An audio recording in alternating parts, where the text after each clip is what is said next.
welcome to Anime Audio Commentary. Today I'll be commenting on episode 5 of Kill la Kill. If you'd like to watch along, start watching now.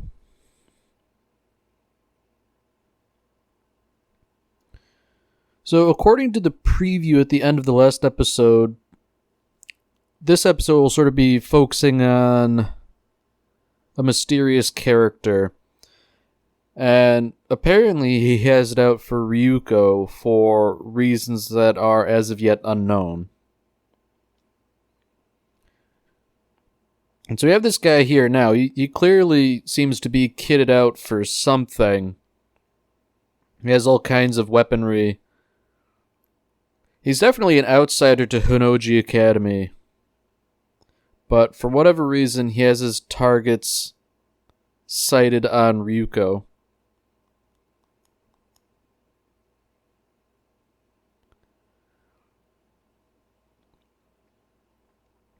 That said, he apparently is also at odds with Honnouji Academy, considering he trampled through the flowers of what is presumably the gardening club and is responding to them hostilely.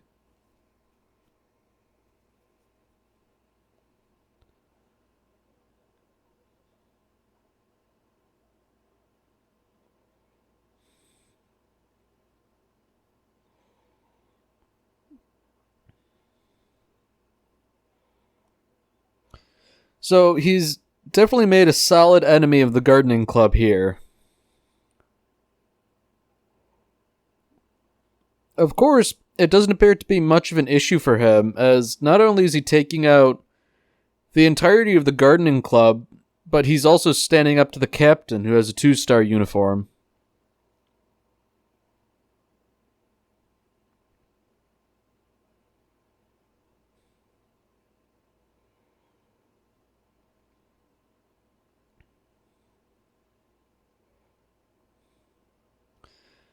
So, it seems like the weapon he has, which is sort of like a sewing machine, but it's an automatic weapon that fires sewing needles. He apparently has weapons of some variety that are capable of, if not disabling, then harming Goku uniforms.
So cutting back to Ryuko, she seems back down to business as usual, fighting the various clubs of Honnouji Academy.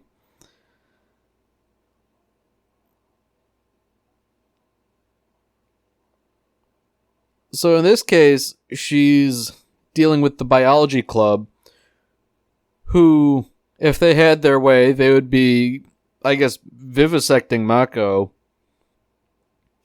Which is a rather horrifying prospect, especially for a school-sanctioned club. So, the biology club proves to be little more than fodder to her. She beats the club, absorbs another life fiber.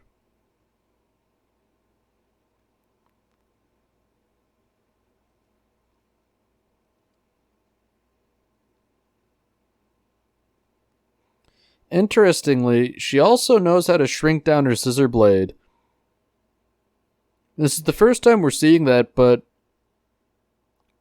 from what I remember, I don't know if we ever see that happen again.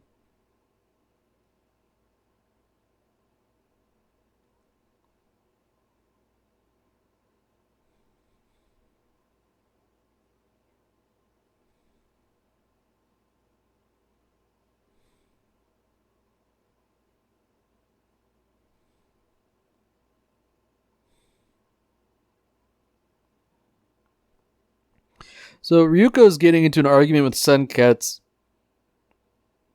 and she sort of doesn't realize that to Mako, the conversation appears to be one-sided.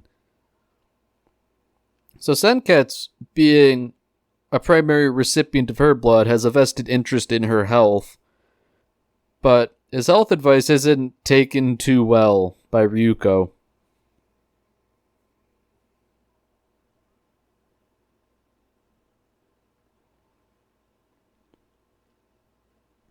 So the stranger from before shows up again. And based on what he's saying, it seems like the needles aren't dangerous to people, but they're more dangerous to life fibers.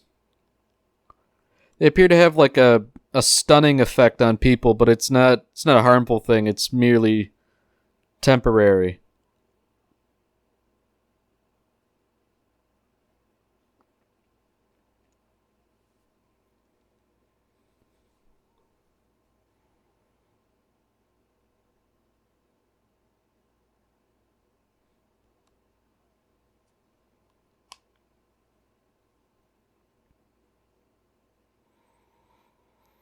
So this guy is well prepared. He managed to shut down Ryuko pretty quickly and also prevent her from transforming.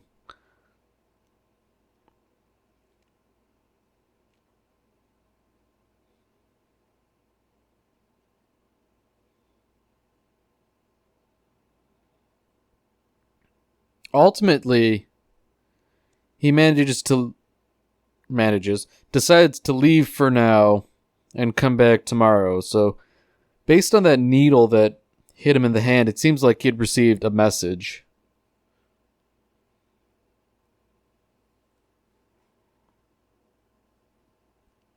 So Tsumugu, as he's called, meets up with Mikisugi, the homeroom teacher.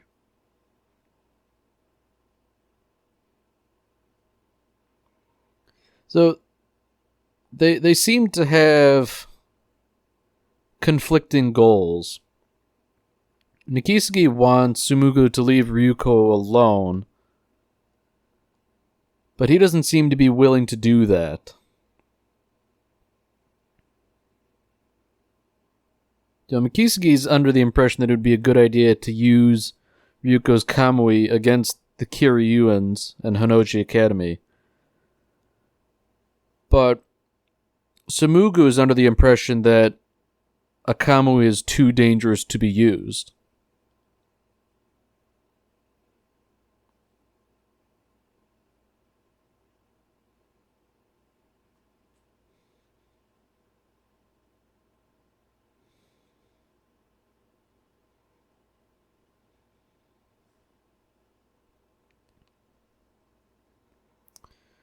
So, the two of them appear to be associates and friends, but this one issue of leaving Ryuko and her Kamui alone is the wedge issue that divides the two of them.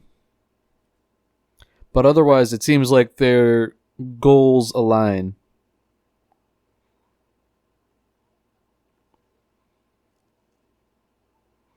So, true to what Tsumugu said, Mako feels great after the effects of the needles. And while Mako's family is chowing down, Ryuko doesn't seem to be indulging like the rest of them.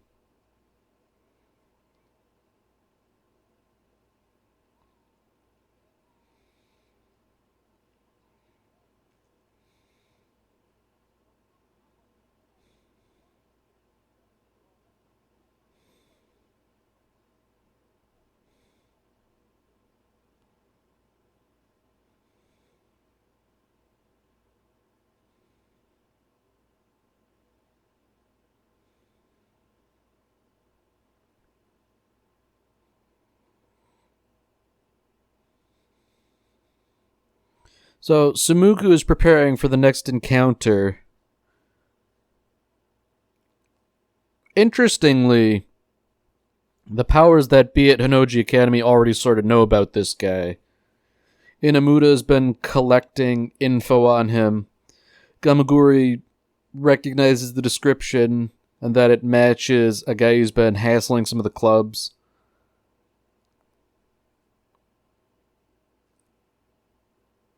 Sanagayama is rather dismissive of the weaponry he wields.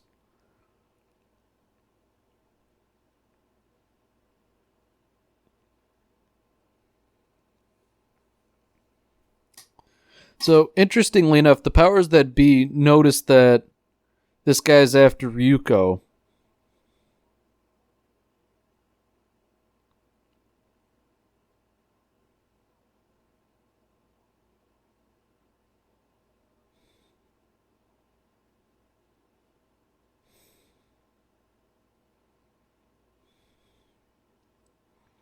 So Satsuki's sending some of her goons to intervene. It seems like Satsuki has a vested interest in interfering as well, for reasons that aren't entirely clear.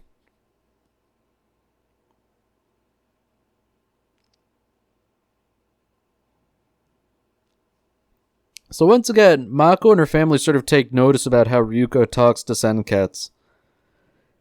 And understandably, they're sort of worried about her mental health, considering that she's talking to inanimate objects and personifying them. Well, seemingly inanimate objects in this case.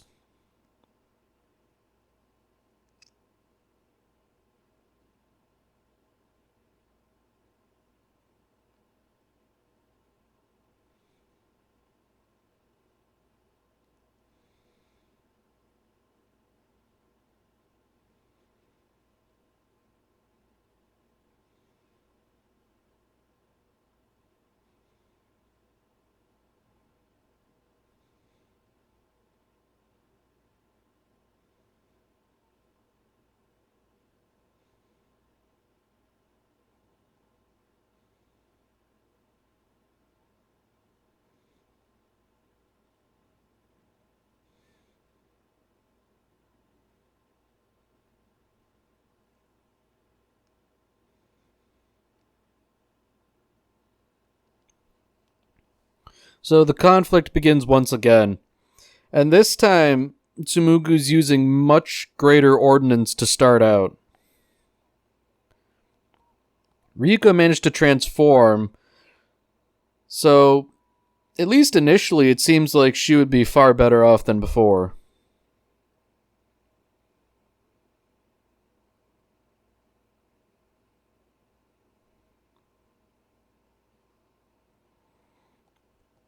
So unfortunately for her, it seems like Tsumugu's really prepared. And while he's not seemingly doing any direct damage with the needles, it's the volume of fire that's really starting to knock her down.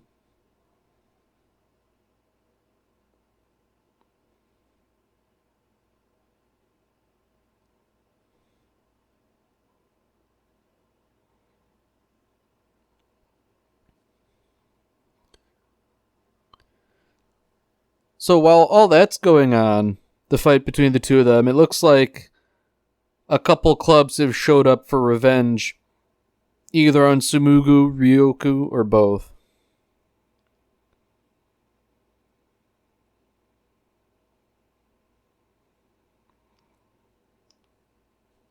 So a conversation between Inamura and the chair of the non-athletic committee, she's sent only her weakest clubs after Ryuko so far.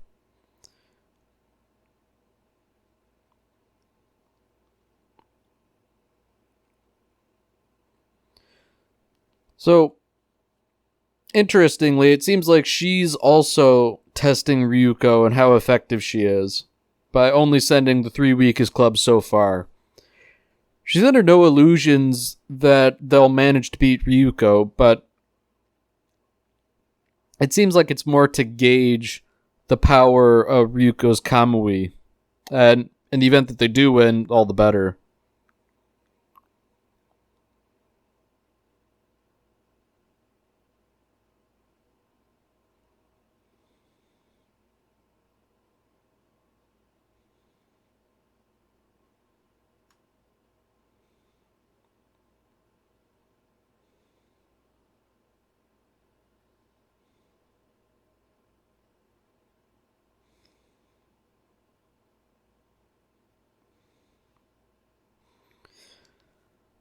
So, between all the various bombs and needles, Senketsu finally reaches his limit and Ryuko de-transforms.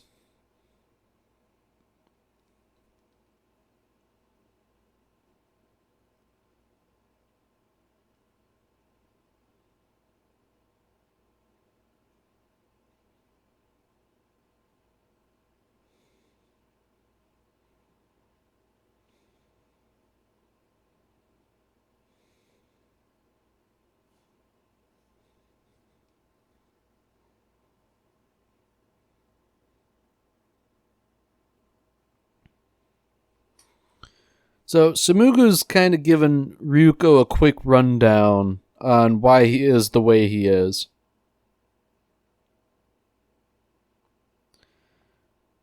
It seems like he had a sister, or someone he otherwise cared about, that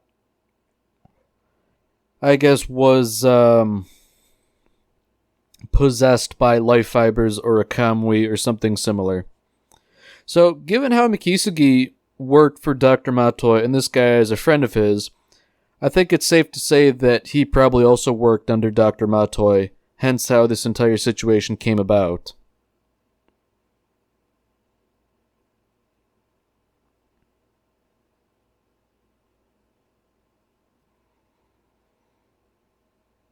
So, Sumugu, with his lack of an ability to talk to Senketsu, he's under the impression that Senketsu was trying to flee and save itself.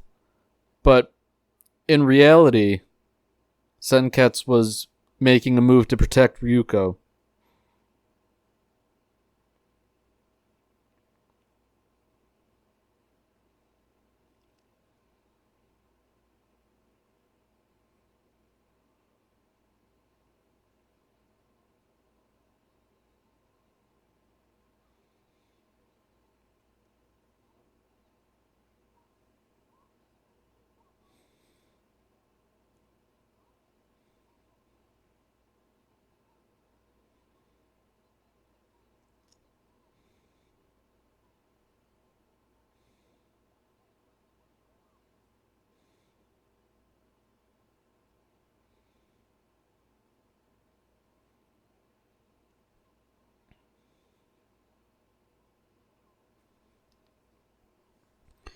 So Mako's timely intervention here seems like it might be just enough to even the odds.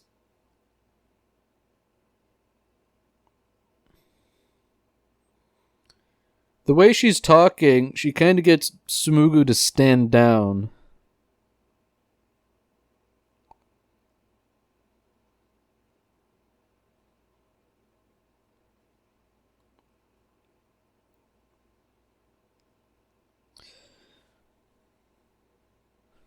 So she sort of managed to defuse the situation. But I guess rather than resigning to her fate, Ryuko is willing to fight. As is Senketsu.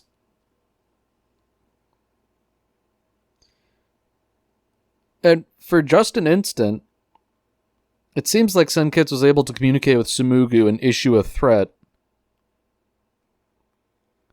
And so because of that, I'm sort of having second thoughts now.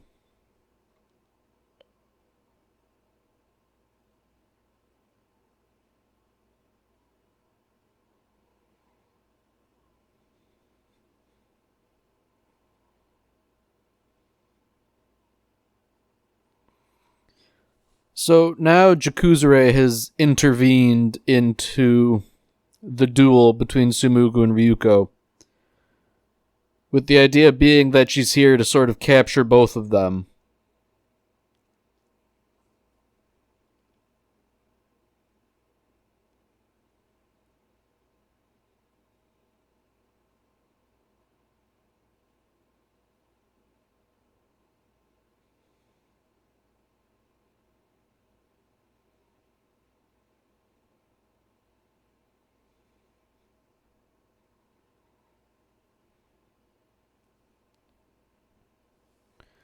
So now the fruits of this whole experiment are coming to bear.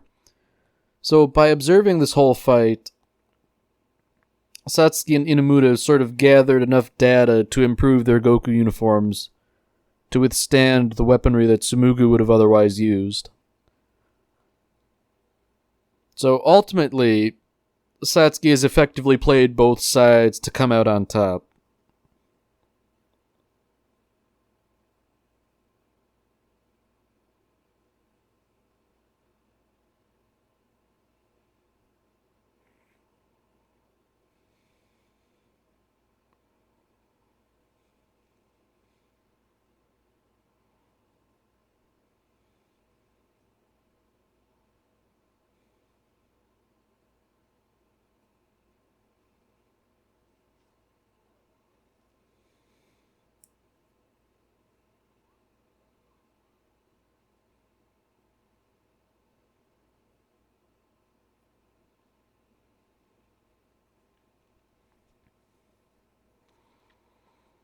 So once again, we have Mikisagi and Tsumugu talking to each other about the debt.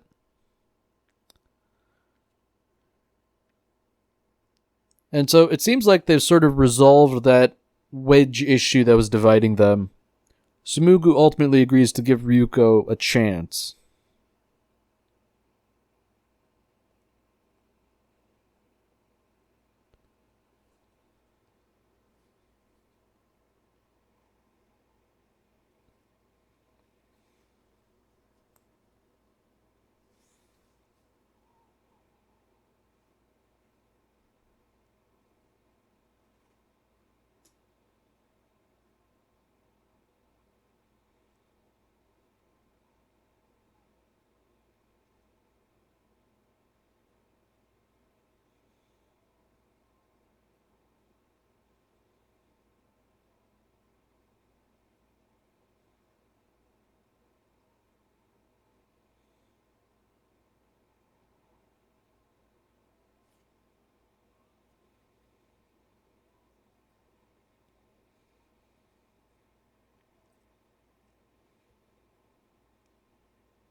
Alright, that's it for this episode.